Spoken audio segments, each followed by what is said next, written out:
Now student, please pay attention. We are moving to the next question, that is question number 9 from problem set 1.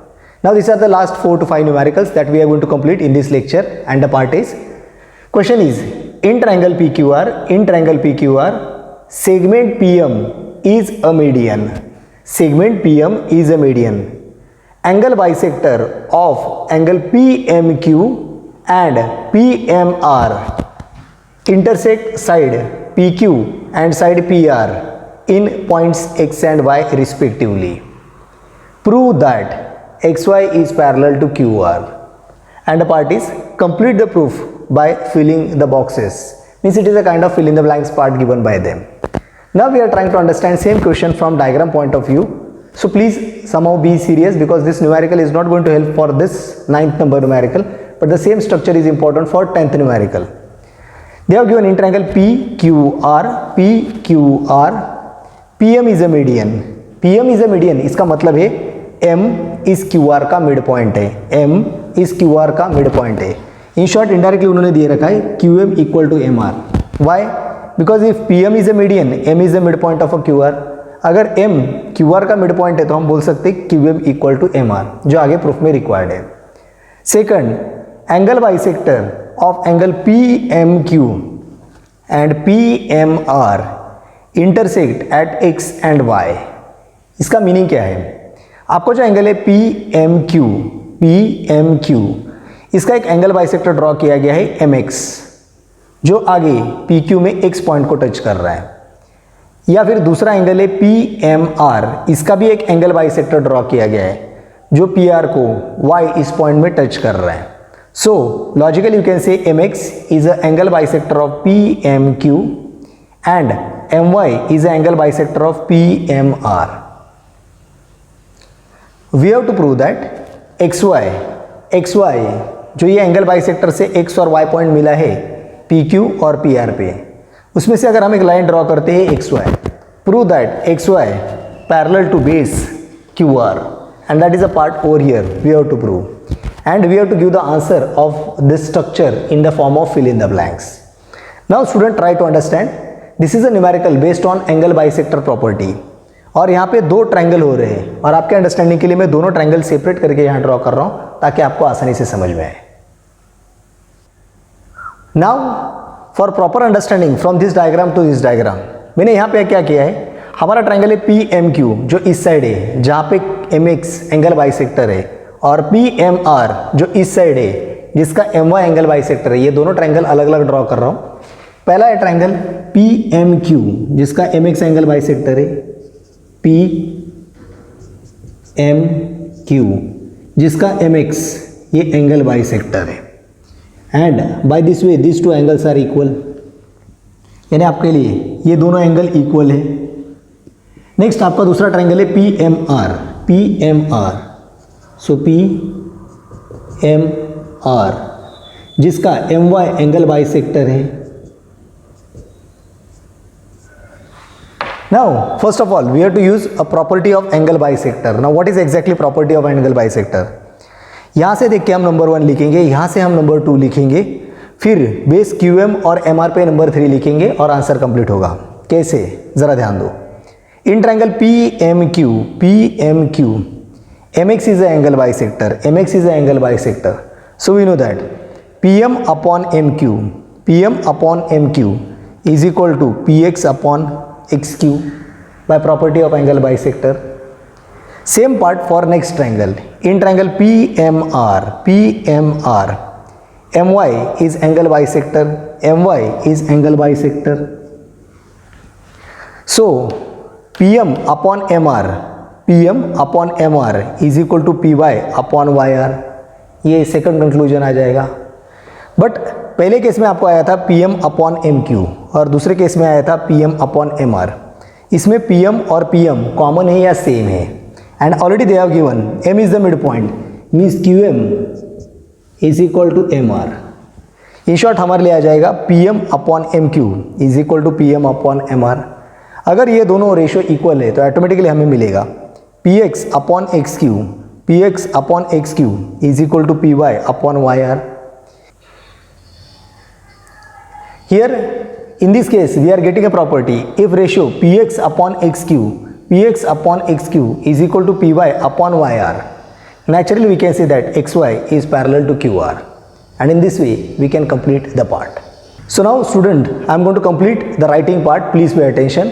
All the writing part is given in the form of fill in the blanks. First of all I am going to write entire structure, और जो explain किया है पहले आप diagram draw करो, एक breakup diagram draw किया है वो ड्रॉ करो, और फिर ऑब्जर्व शुरू करो, क्योंकि तब टोटल विजुअल इफेक्ट यहाँ पे वर्किंग होगा या विजन यहीं पे दिखेगा, तो वो पार्ट आपको नहीं दिखेगा, इसलिए पूरा पार्ट पहले डायग्राम ड्रॉ करो और देखना शुरू करो. Now whatever part we are described in terms of breakup and the main diagram, we are going to write it in the form of fill in the blanks. So once again please draw the diagram and then observe it. So the first part over here, in triangle PMQ, ray MX is bisector of angle PMQ. Therefore, means in the part of fill in the blanks, by theorem of angle bisector, from diagram only we can write PM upon MQ is equal to PX upon XQ. By property of angle bisector हमें मिल गया PM upon MQ is equal to PX upon XQ. So ये दो fill in the blanks थे हमारे सामने. Second part, in triangle PMR, ray MY is bisector of angle PMR. Therefore, this pair of fill in the blanks, and the reason in terms of equation 2, theorem of angle bisector. Second triangle से यानी PMR से हमें मिलेगा PM upon MR. So PM upon MR is equal to PY upon YR.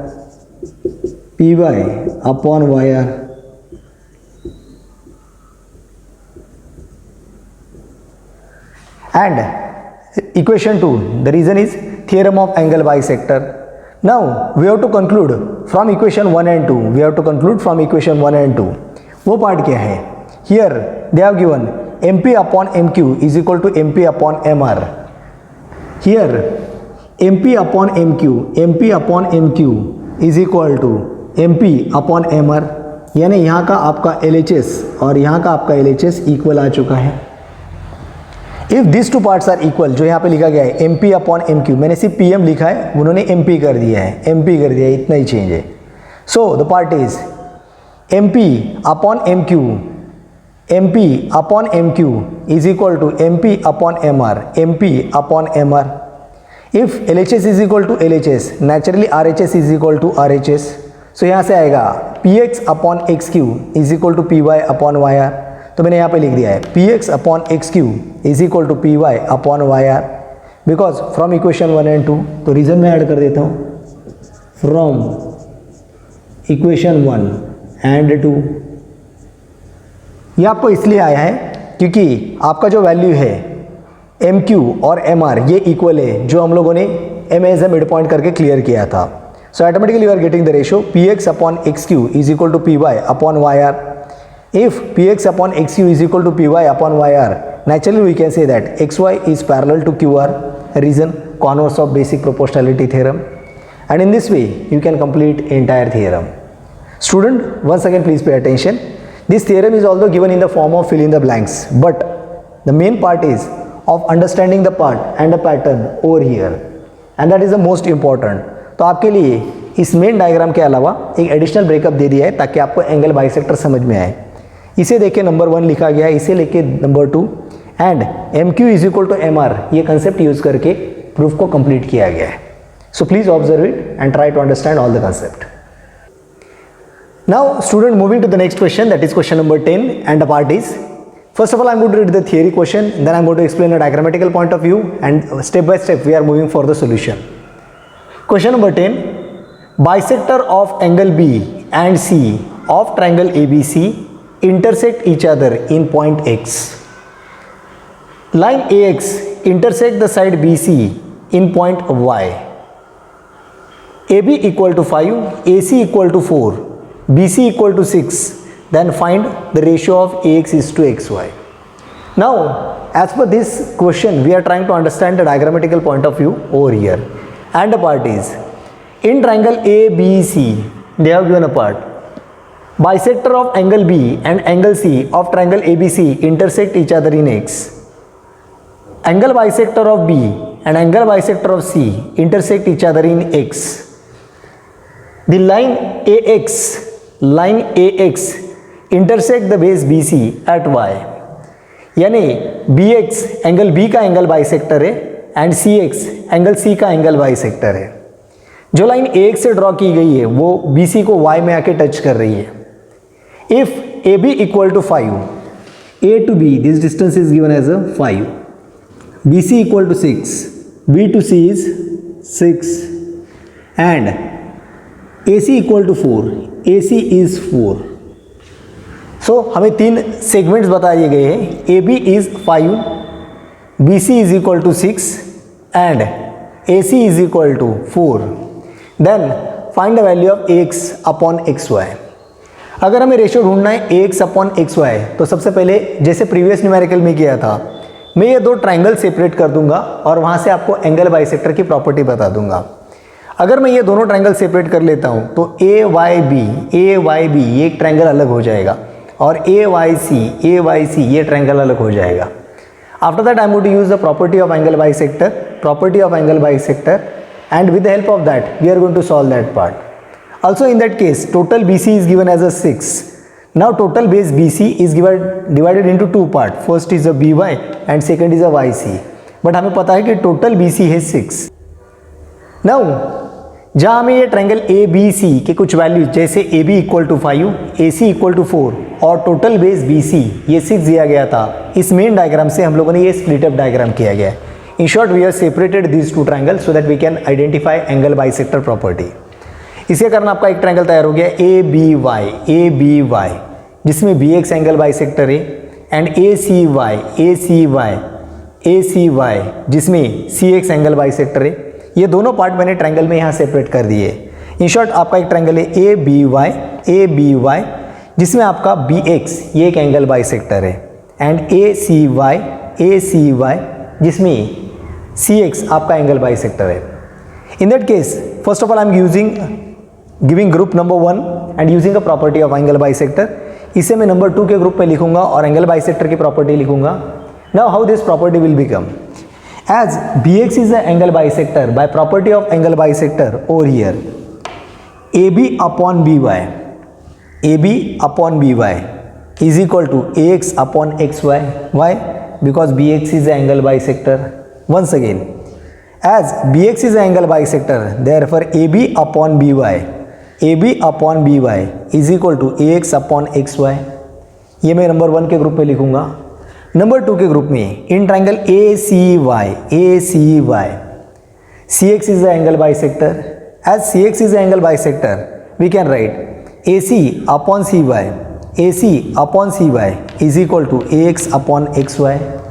दोनों case में A X upon X Y same है. So I am going to compare the remaining two sides A B and B Y with A C and C Y. And after that we are solving it and completing the part. So यहाँ पे number 1 और number 2 की step लिखने जा रहा हूँ. Board पे आप आराम से ध्यान दीजिए. Student first of all draw this diagram, understand in concept and then you can understand rest of the numerical. So solving that part.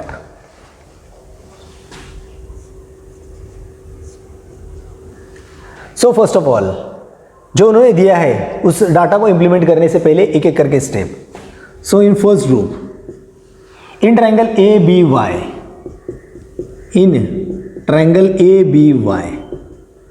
first BX is angle bisector,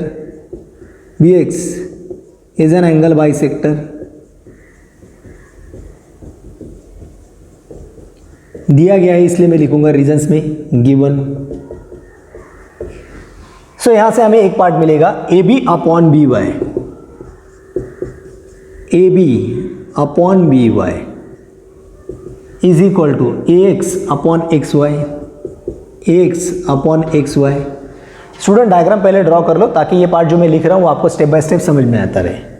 I am to call it as equation number 1 by property of angle bisector. Second group In triangle ACY, in triangle ACY, CX is angle bisector, CX is an angle bisector.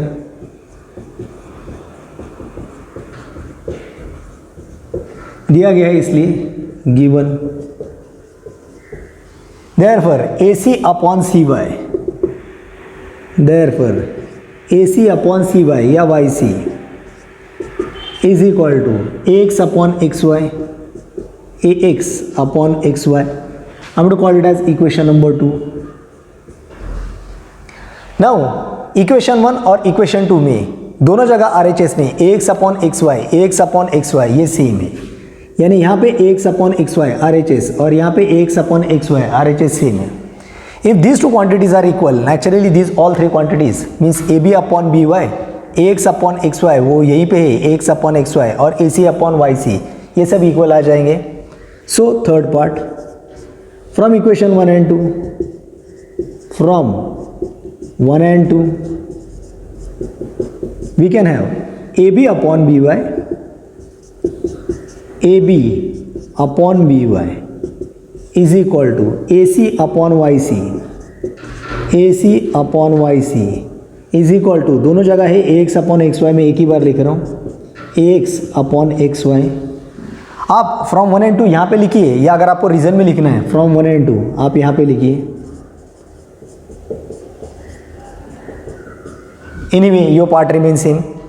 So now coming to the part over here, after equation 1 and 2 we are having one part. If AB upon BY is equal to AC upon YC is equal to AX upon XY, here by theorem of equal ratio we are going to make addition of these two part. मतलब मैं AB और AC ये दोनों numerator में इनके addition करूँगा और BY और YC डिनोमिनेटर में इन दोनों के एडिशन करूँगा. इसका फ़ायदा ये कि BY प्लस YC इससे मुझे बेस BC मिल जाएगा. फिर से एक बार समझ लो, अगर मैं बेस में BY और YC का एडिशन करूँगा तो मुझे टोटल BC मिलेगा जो न्यूमेरिकल में दिया गया है 6 और AB मुझे दिया गया है 5, AC दिया गया है 4. इन दोनों की एडिशन मिल जाएगी और इन दोनों की एडिशन मैं इसलिए कर रहा हूँ with the help of theorem of equal ratio, so that उनका जो रिक्वायर्ड है find the value of AX upon XY ये मुझे मिल जाए and using that part over here. So by theorem of equal ratio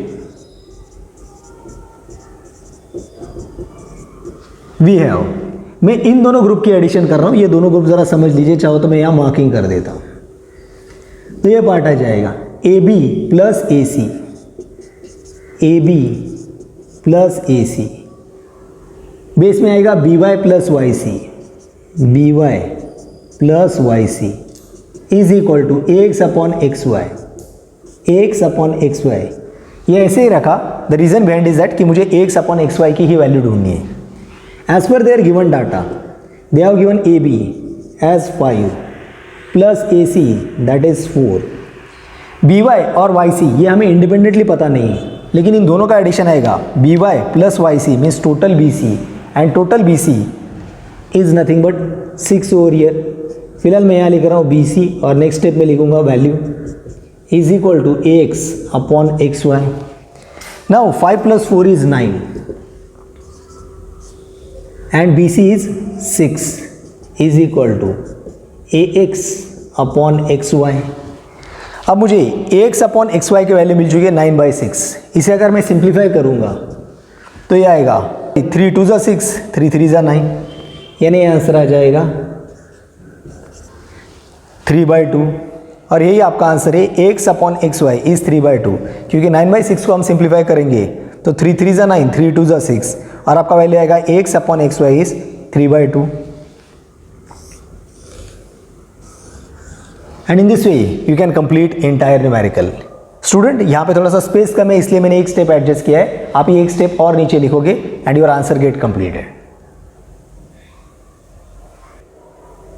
now moving to question number 11 and the part is in ABCD और in quadrilateral ABCD segment AD parallel to segment BC, segment AD parallel to segment BC, diagonal AC and diagonal BD intersect each other in point P.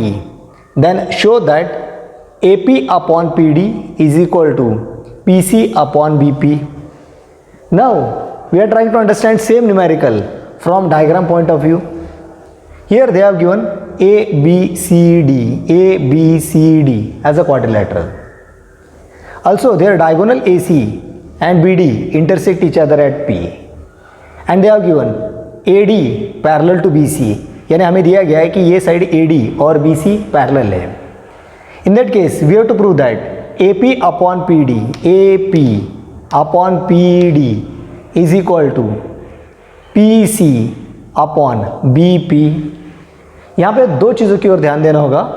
पहले तो हम ये दो triangle similar कैसे दिखाते हैं ये समझ में आना चाहिए, और इन्होंने नॉमेनक्लेचर में AP और BP यूज़ किया है, लेकिन यहाँ पे PC और PD ये वर्ड यूज़ किए, तो हम लिखते समय उसी सीक्वेंस से लिखेंगे ताकि हमारा आंसर उसी स्टाइल से आए.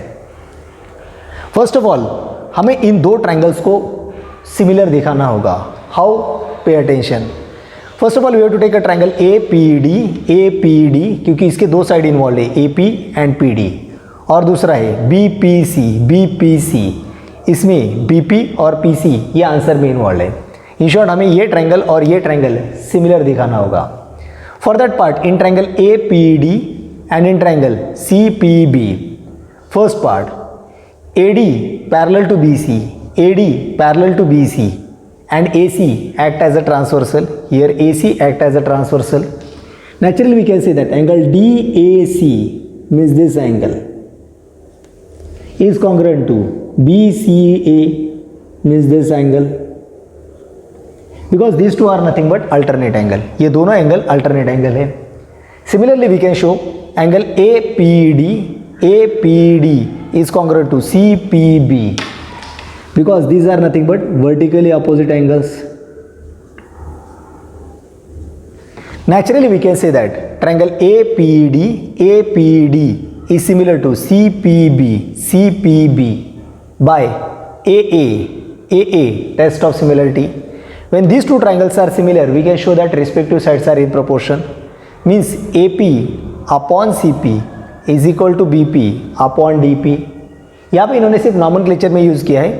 AP upon PC is equal to PD upon BP. थोड़ा अल्फ़ाबेट इंटरचेंज करना है या इसका सीक्वेंस, मतलब हम जनरली DP बोलते तो उन्होंने PD लिखा है, and that changes to be done. So first starting that explanation part in terms of answer writing, first of all student draw this diagram and then try to observe this part, you can easily understand. So one by one its answer is first group. They have given AD parallel to BC, AD parallel to BC दिया गया, इसलिए मैं लिखूंगा given, and AC act as a transversal, AC act as transversal.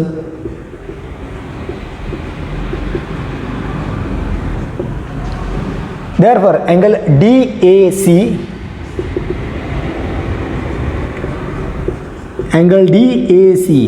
is congruent to angle BCA. Reason आ जाएगा alternate angles.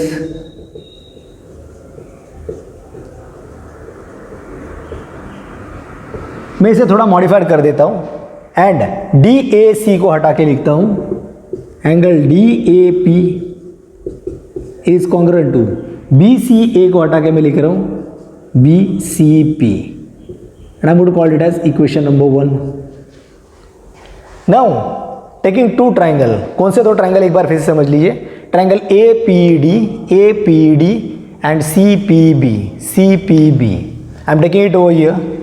So in second part, in triangle APD and in triangle CPB, one by one, angle DAP is congruent to angle BCP. ये हमने यहाँ किया है from one, या alternate angle आप दोनों भी लिख सकते हो, from one and alternate angles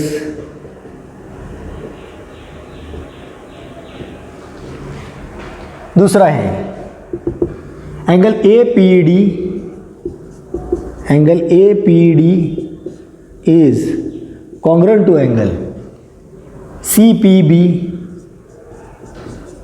reason आ जाएगा vertically opposite angles. Naturally we can say triangle APD similar to triangle CPB. Therefore, triangle APD similar to triangle CPB by AA test of similarity.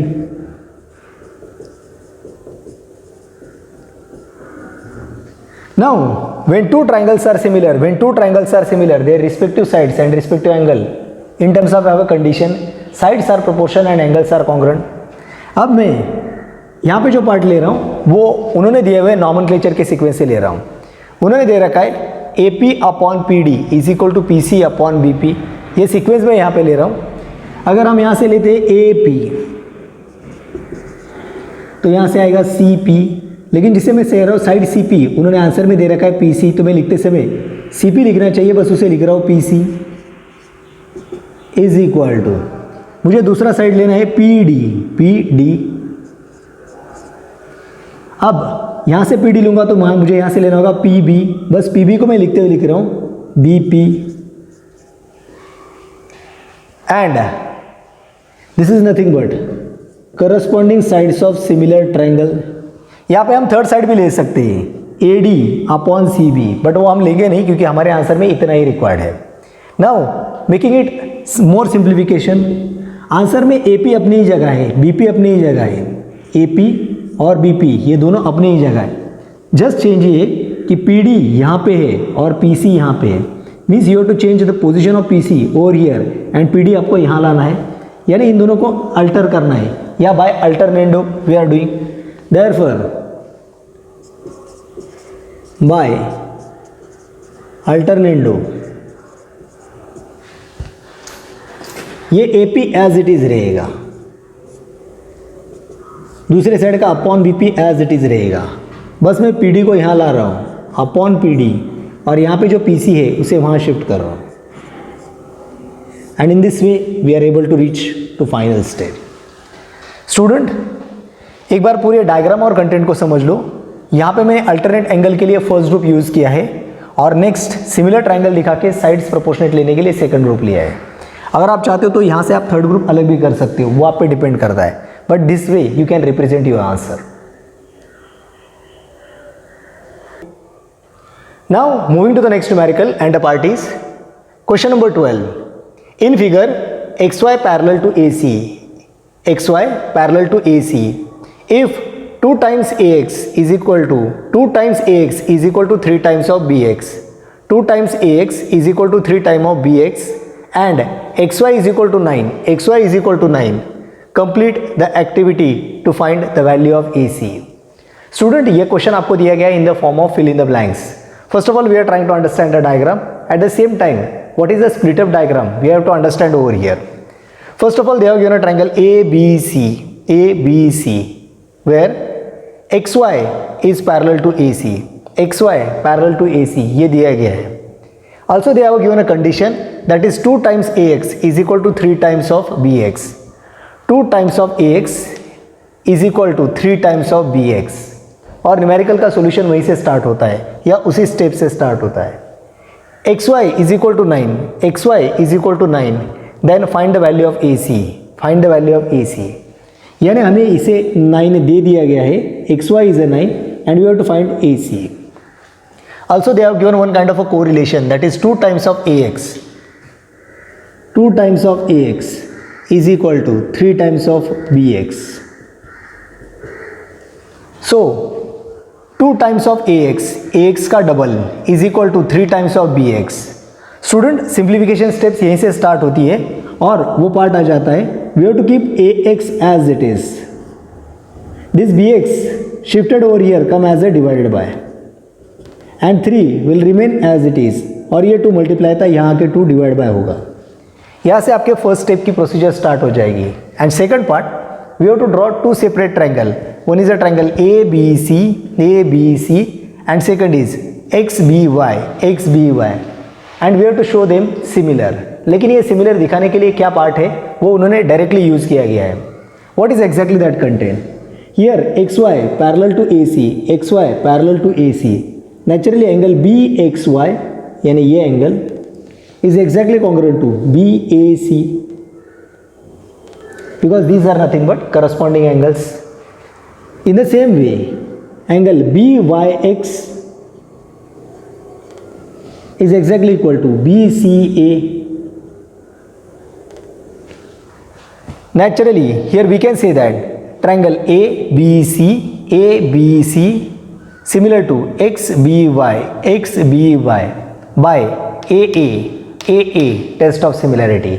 इसका इन्होंने यहाँ direct use किया है. इसलिए एक बार ये डायग्राम ड्रॉ करो जो मैंने एक्सप्लेनेशन दिया है. I am going to write all that part over here. At the writing part you can not observe the diagram, you directly observe the writing part. So first draw the diagram and then observe the part.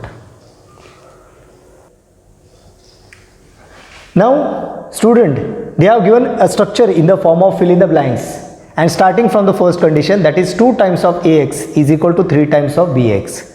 2 times of AX is equal to 3 times of BX. 2 times of AX is equal to 3 times of BX. Now one by one simplification. AX उन्होंने यहीं पे रखा है. AX is as usual. BX multiply था इधर आके divide by हो गया. BX मल्टीप्लाई था इधर आके डिवाइड बाय हो गया. ना यानी 3 वहीं पे रहेगा. 3 is as usual at the numerator, and 2 multiply था इधर आके, 2 मल्टीप्लाई था इधर आके डिवाइड बाय होगा.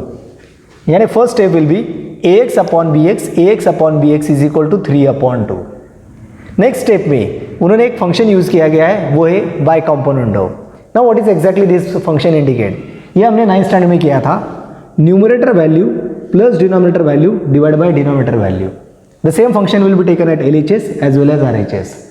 सो यहाँ पे उन्होंने इसे यूज किया गया है AX plus BX upon BX, AX plus BX upon BX. So AX plus BX upon BX. Same thing will happen with 3/2. So it become 3 plus 2/2, and they have given it as by component of. After simplification, AX plus BX from diagram AX plus BX that become AB. तो इन्होंने यहाँ लिखा है AB upon BX as usual. तो यहाँ पे आएगा 3 plus 2 means it become 5 divided by 2 as usual. So ये वैल्यू आ गया है AX upon BX is equal to 5/2. Student पीछे आंसर में आगे कुछ प्रिंटिंग मिस्टेक है, यहाँ से ध्यान दीजिए. AX upon BX is equal to 5/2. Next they have used directly terminology that triangle BCA is similar to triangle BYX. Means triangle BCA similar to BYX. हम लोगों ने पहले ही पार्ट क्लियर किया था. BCA similar to BYX by AA test of similarity of triangle. So triangle BCA similar to triangle BYX by AA test of similarity. When two triangles are similar, the respective sides are in proportion. So they have taken BA upon BX is equal to AC upon XY. ये कहाँ से लिया है जरा ध्यान दो. BA upon BX, BA upon BX, BA upon BX is equal to AC upon XY, AC upon XY, जिसमें हमें XY 9 है ये पता है. So they have written BA upon BX is equal to AC upon XY, and reason में लिखा है corresponding sides of similar triangles. Naturally here BA upon BX, हम लोग BA upon BX, BA upon BX यहाँ count कर चुके हैं. BA upon BX that is 5/2. So we are taking that value from here. So 5/2 is equal to AC upon 9. AC की value as usual जो नहीं पता है हमें, एंड XY इज 9. सो अब हमारे पास वैल्यू आ गया है 5/2 is equal to AC upon 9. Our target is to find the value of AC. अब हमें AC का वैल्यू ढूंढना है. तो ये जो 9 डिवाइडेड बाय था मैं यहाँ भेजूंगा, जो 5/2 के साथ जाके मल्टीप्लाई होगा. जस्ट मैं थोड़ा सा लिखने का मेथोडोलॉजी मॉडिफाइड कर रहा हूँ. AC is equal to 5/2 as usual. और ये 9 डिवाइड था इधर आके मल्टीप्लाई बाय हो गया. Now next step simplification. 9 into 5 45 divide by 2. Now it's simplification. 2 2s are 4, 2 2s are 4, 0.1 यानी 10, 2 5s are 10 यानी ये आंसर आएगा 22.5 units. And this way our answer of AC is 22.5 units. And in this way you can complete the entire numerical. Hello friends, now we are moving to the next numerical, that is numerical number 13. In figure, vertices of a square DEFG are on the sides of triangle ABC. Means they have given there is a square having a vertices DEFG and all these 4 vertices lies on triangle ABC. Prove that DE square is equal to BD into EC. Student यहाँ पे जो question है ये typical भी है और understanding के लिए लॉजिकल भी है, इसलिए स्टेप बाय स्टेप पार्ट समझो क्योंकि इन्होंने इसके लिए एक हिंट भी दे रखी है. फिर से एक बार मैं इस क्वेश्चन से आपको डायग्राम इलैबोरेट कर देता हूँ so that you can easily understand the part. In triangle ABC they have given angle A as a 90 degree. ये स्पेसिफाई करके दिया गया है इन अ टेक्स्ट बुक. एंगल A इज 90 डिग्री और you can say triangle ABC that is a original triangle which is a right angle triangle. They have given DEFG is square. You have to use all the property of square because it is required over here. In square all the sides are congruent and in square all the angles are 90 degree. ये दोनों property आपको यहाँ पे use करनी है जिससे ये answer solve होता है. And according to their condition we have to prove that DE square. So DE is nothing but one side of a square. DE square is equal to BD into EC. BD into EC. अब BD और EC आपके triangle के part के content है, यानी base अगर BC लिया जाएगा ट्रायंगल के लिए तो BD एक पार्ट है और EC एक पार्ट है of that side of a triangle. Here they have also given one kind of hint. क्या हिंट दे रखी है जरा याद ध्यान दो. They have given a hint in terms of a text book. That part is show that triangle GBD is similar to triangle CFE. Show that triangle GBD is similar to triangle CFE and use the correlation that is GD is equal to FE is equal to DE. अब ये part यहाँ पे क्या indicate करता है जरा ध्यान देते हैं. Here they have asked you the condition that show that triangle GBD ये कह रहे आगे जाके सिमिलर दिखा दो. GBD is similar to CFE. हमें उसे CFE इसे सिमिलर दिखाना है, यानी हमें किसी भी हालत में आगे जाके ट्रायंगल GBD इसे CFE से सिमिलर दिखाना है. And we have to use the property that is GD, this side है GD is equal to FE is equal to FE is equal to DE because these are the sides of square. GD is equal to FE equal to DE. Now main problem is that ये part हमें अगर prove करना है तो पहले इस diagram के content को हमें समझना होगा, समहाउ लॉजिकली समहाउ टेक्निकली. इसके कुछ लॉजिक और टेक्निक्स हमें समझ में आ जाने चाहिए. यहाँ पे ये एक्चुअल डायग्राम 4 ग्रुप में है. Original triangle ABC, next your respective square DEFG ये स्क्वायर, ये दूसरा डायग्राम है. And again there is a triangle that is GDB and here you can see CEF. Also there is another triangle called as GAF. ये भी आपके लिए एक triangle हो सकता है जो आप अगर कंसिडर करते हो. तो इस डायग्राम के कुछ स्प्लिट अप कंपोनेंट मैं यहाँ पे ड्रॉ कर रहा हूँ, इसलिए ज़रा केयरफुली ध्यान दीजिए ताकि आपको आंसर प्रॉपरली समझ में आए. Now from the main diagram I have drawn sub divided diagram so that you can easily understand the part. अब हमारा पार्ट 2 हिंट में दे रखा है. इन्होंने पहले हिंट में हमें कहा है कि ये ट्रायंगल इस ट्रायंगल के साथ सिमिलर दिखा दो, तो स्टूडेंट को ये समझ में नहीं आ रहा कि ये दोनों ट्रायंगल सिमिलर कैसे दिखाए जाएंगे. And secondly what is the property of this square that we are suppose to use. Main diagram का ही सब फ्रेम ब्रेक मैंने यहाँ पे किया है almost proportionate so that everyone can understand. Part एक एक करके समझ लेते हैं कि ये प्रॉपर्टी इसमें से यानी मेन डायग्राम से इस डायग्राम में जब डाइवर्ट होगी तो स्टेप बाय स्टेप वो कैसे डाइवर्ट होगी. First of all remember from the main diagram DEFG is a square. यहाँ से हमारा पहला पार्ट आ जाएगा DE is equal to EF is equal to FG is equal to GD, यानी ये all four sides are equal. ये पहला पार्ट हमें रिक्वायर्ड होगा। After that, in case of a square all angles are 90 degree. Naturally angle D is a 90 degree, E is a 90 degree, F is a 90 degree and G is a 90 degree. ये part हमें मिलेगा। But इस D से दूसरा connected angle है, automatically ये 90 है इसलिए ये 90 हो जाएगा, और E 90 है इसलिए आगे वाला E 90 हो जाएगा। What I mean to say, again try to understand from main diagram. पहले हमारा पार्ट आ जाएगा due to square this side of angle D and E is 90।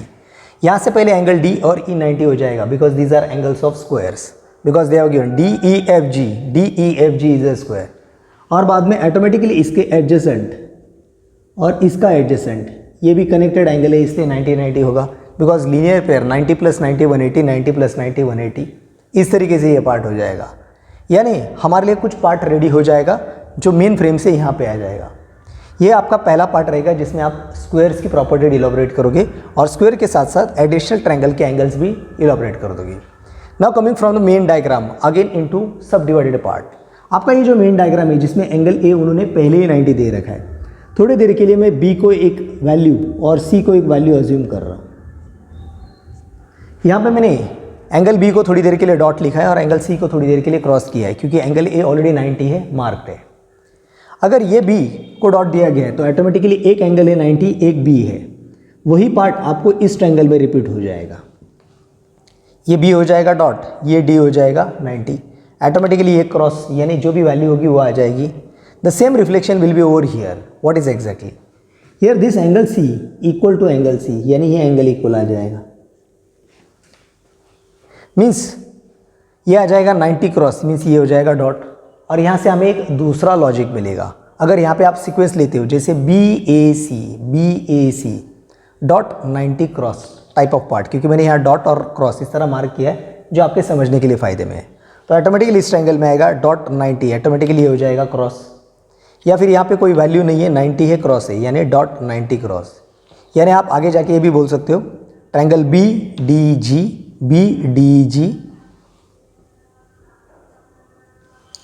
Triangle BDG similar to FEC, और हमें डायरेक्टली AA टेस्ट की property use करने का rights मिल जाएगा।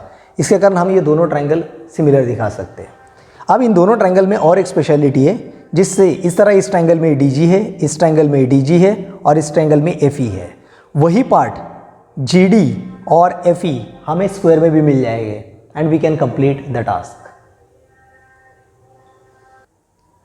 तो student step by step sequence याद रखो। First of all you are going to explain the property of square. हो सकता है आपका ये नंबर 1 या ग्रुप 1 हो जाए। नंबर 2 ग्रुप में आपको ये ट्रायंगल इससे सिमिलर दिखाना है, या फिर आप directly this triangle is similar with this triangle is similar with this by AA test लिख सकते हो। ऑटोमेटिकली आपको ये और ये ट्रायंगल सिमिलर मिल जाएगा। जैसे ही ये दोनों ट्रायंगल सिमिलर मिल जाएगी, ये हमारा सेकंड ग्रुप रहेगा। यहाँ पे हमारा एक कंक्लूजन आ जाएगा, that is BD upon FE is equal to DG is upon EC। जैसे ही ये पार्ट आ जाएगा, पहला हमने लिखा है BD अपॉन FE, फिर हम FE को हटा के इस FE के बजाय ये DE रिप्लेस कर सकते हैं। एंड सेकंड DG, इस DG को हटा के यानी इस DG को हटा के DE रिप्लेस कर सकते हैं अपॉन EC आ ही रहा है। And automatically you have to take simply cross product and you will get the answer. Once again पहले हमें स्क्वायर की प्रॉपर्टीज एक्सप्लेन करनी है, including all 4 angle, all 4 sides. Then connected triangle 1990, यहाँ से हम एंट्री करेंगे इस ट्रायंगल में। अब आप पे डिपेंड करता है कि ये दोनों ट्रायंगल या फिर ये दोनों ट्रायंगल सिमिलर स्टेप्स में लिखने या 1 2 3 डायरेक्ट सिमिलर लिखना है विद AA टेस्ट। अगर आप डायरेक्ट लिखते हो तो स्टेप्स रिड्यूस हो जाएंगे या स्टेप्स कम हो सकते हैं, वो डिपेंड करेगा। And then comparing with this 2 triangle as a similar, we are converting that part into side of DE। इसके मदद से हम GD और FE को रिप्लेस करके DE ले लेंगे, because this all sides are sides of square. And in this way we are going to complete the part.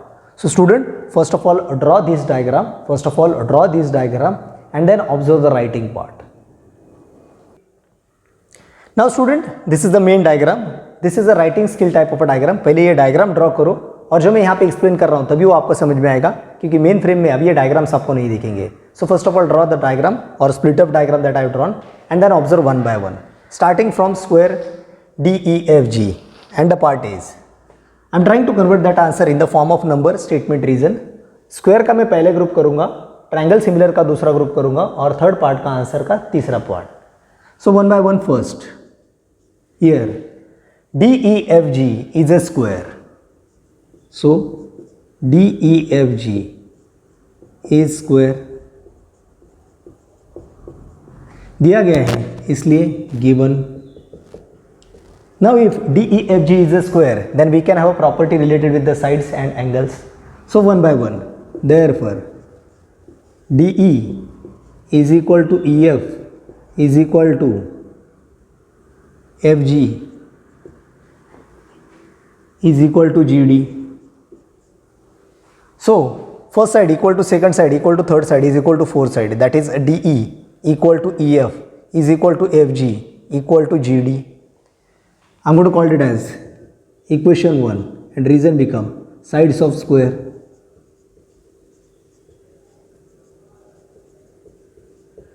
साथ में मुझे उसके एंगल के बारे में, यानी दो स्पेशल एंगल है, एक है एंगल D और एक है एंगल F, उसे 90-90 डिक्लेयर करना है। क्यों? क्योंकि उसके एडजेसेंट भी मेरे 90-90 क्लियर करने हैं। सो ये second part, angle GDE, angle GDE is equal to angle DEF is equal to 90 degree. I'm going to call it as equation number 2। और दो भी है लेकिन मेरे काम के दो ही है जिसलिए मैंने उन्हें लिया है। Angles of square are 90 degree, 90 मैंने पहले यहाँ पे लिख दिया है। अब जैसे मुझे ये 90 मिल जाएंगे उसके एडजेसेंट दो ट्रायंगल के भी 90 मिल जाएंगे, जिसके मैं लिख रहा हूँ यहाँ पे, ताकि ये पार्ट इसी ग्रुप में कवर हो जाए जो मुझे आगे बेनिफिशियल आ जाए। Also angle BDG is equal to angle CEF is equal to 90 degree. इसे मैं नाम दे रहा हूँ इक्वेशन 3 या नंबर दे रहा हूँ इक्वेशन 3 एंड रीजन लिखूंगा लीनियर पेयर्स ऑफ एंगल।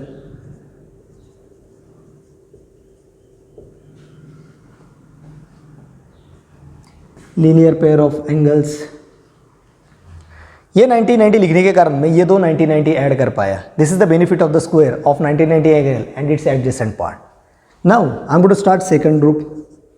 अब सेकंड ग्रुप में आपको डायरेक्टली लिखना है, डायरेक्टली या कोई एक पार्ट प्रूव करके दूसरे पार्ट के बारे में डायरेक्टली लिखना है, तो आप वो डिपेंड कर सकते हो। मैं यहाँ पे पहला ओरिजिनल ट्रायंगल एक ट्रायंगल के साथ सिमिलर दिखा रहा हूँ और दूसरा ग्रुप डायरेक्टली लिख रहा हूँ। Here the part is in triangle BAC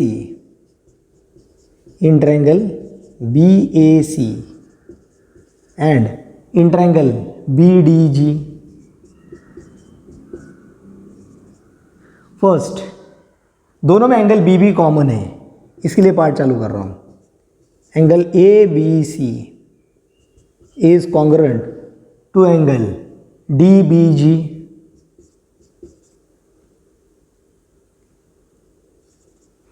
common angle और सेम एंगल, रीजन में लिखूंगा common angle.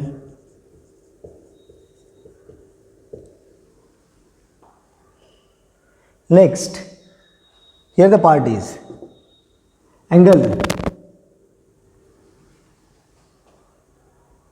BAC is congruent to angle BDG। Reason आ जाएगा each 90 डिग्री।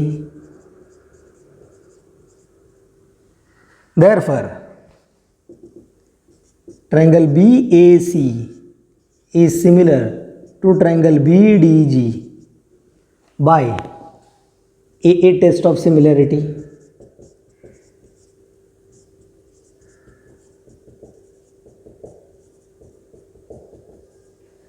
यहाँ पे 1 2 3 पार्ट हो गया है, इसलिए मैं इसे 4th इक्वेशन दे रहा हूँ। अब यहाँ पे जो पार्ट है similarly I'm going to use one direct part over here. Similarly, triangle BAC is similar with triangle FEC.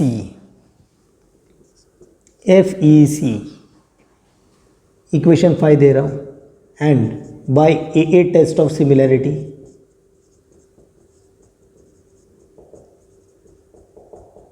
यानी एक प्लेयर मैंने सिमिलर दिखा दी with the help of proof और दूसरा पार्ट मैंने डायरेक्टली लिया. Now what exactly happen over here? BAC is similar to BDG, BAC similar to BDG, and again triangle BAC similar to triangle FEC. If BAC and BAC remain same, this triangle BAC and triangle BAC remain same. If these two triangles are same, automatically I can say that these two triangles are similar with the help of 4 and 5. So here triangle BDG is similar to triangle FEC from 4 and 5. From 4 and 5. Now, if these two triangles are similar, इस equation को मैंने नाम दे रहा हूँ equation number 6, ये equation number 6. अब आपका ये पार्ट आ चुका है triangle BDG similar to triangle FEC. इन दोनों ट्रायंगल को सिमिलर के बाद आपका ये जो इक्वेशन 6 आया है और आपके बेसिक पार्ट, इन दोनों की कॉम्बिनेशन आपको क्रिएट करनी है. कैसे? एक एक करके पार्ट बता देता हूँ. दोनों में कहीं ना कहीं आएगा DE, और ये DE आपको रिप्लेस कर रहा है या रिप्लेस हो जाएगा. This DE is going to replace 1/GD. एक बार वो GD के साथ रिप्लेस होगा, यानी GD आ गया तो हम वहाँ DE लिखेंगे. और दूसरा पार्ट है कहीं FE आ जाएगा या EF आ जाएगा तो हम उसे हटा के DE लिख देंगे and will get the part. तो यहाँ पे आगे लास्ट ड्रॉप हम शुरू कर रहे हैं, लेकिन इसमें कौन से ट्रायंगल ले रहे हैं एक बार फिर से देखो. Here we have to discuss about these two triangle and we have to complete the part. How? Pay attention on a diagram. अब आपका पार्ट आ चुका है triangle BDG similar to triangle FEC. When these two triangles are similar, their respective sides are in proportion. तो triangle BDG similar to FEC. इन दोनों case में आपको हाइपोटेनियस नहीं लेनी है, other than hypotenuse remaining side लेने हैं. फॉर एग्जांपल यहाँ पे आएगा BD upon FE is equal to DG upon EC. अब यहाँ पे BD upon FE is equal to DG upon EC जब आप लोगे तो एक बात याद रखो, BD वही रहेगा, उसे आप रिप्लेस नहीं करोगे. अपॉन FE या EF जो भी लोगे उसे रिप्लेस करके लिखोगे DE. And again DG, this DG को हटा के हमें फिर से लिखना है DE upon EC as usual. And in this way we are going to complete the part. So please pay attention. Now I'm going to show these two triangles which I have already written as a similar in terms of sides. So the part is, we have already written as triangle BDG is similar to triangle FEC. Therefore 1 BD. So first part is BD upon FE or EF, that depend upon your FE is equal to DG upon EC. तीसरा भी एक pair है लेकिन हम वो लेंगे नहीं, सिर्फ हमें ये दो ही पार्ट चाहिए थे. और इन दोनों के लिए रीजन लिखूंगा corresponding sides of similar triangle. और ऊपर जो डायरेक्ट लिखा है ये है फ्रॉम इक्वेशन नंबर 6. अब यहाँ पे स्टेप इंपॉर्टेंट हो जाती है. हमें आंसर में एक एक करके आंसर चाहिए BD और EC एज यूजुअल. बस हटाना है इसे FE और हटाना है DG. अब FE और DG रिप्लेस करने के लिए हमारे पार्ट है FE और DG. ज़रा फिर से मेन बार देखो. हियर FE हट के हम लिखे DE, FE हटा के हमें लिखना है DE, और DG, इस DG को हटा के लिखना है DE. यानी इन दोनों जगह DE आने वाला है, दैट इज़ अ चेंज. अब मुझे यहाँ पे FE और DG एफ ई और डी जी, इसे हटा के लिखना है D E D. So the part is B D upon F E हटा के मैं लिखूंगा D E is equal to D G, इसे हटा के मैं लिखूंगा D E upon E C as usual. Here you can use the reference from equation 1. हमने इसे 1 पाई आर टी यूज़ किया है from 1. Now you to do simply cross product as per the space availability. मेरे पास space नहीं है इसलिए ये स्टेप मैं आगे ही लिख रहा हूँ. D into D D square is equal to BD into EC. So that become BD into EC. And in this way you can complete the part. Student, this is very typical numerical but you can complete in a limited space also. यहाँ पे अगर आपको ये part मैंने जिस तरह directly लिखा है इसे भी आप एक्सटेंड कर देते हो completing in the form of proof, तो आपके आराम से और 3-4 लाइन बढ़ जाएंगे और एक थर्ड के बजाय फोर्थ ग्रुप आ जाएगा and you can complete this numerical. Definitely this numerical will be asked for 4 marks and it is important for examination point of view. And in this way we have completed the entire chapter.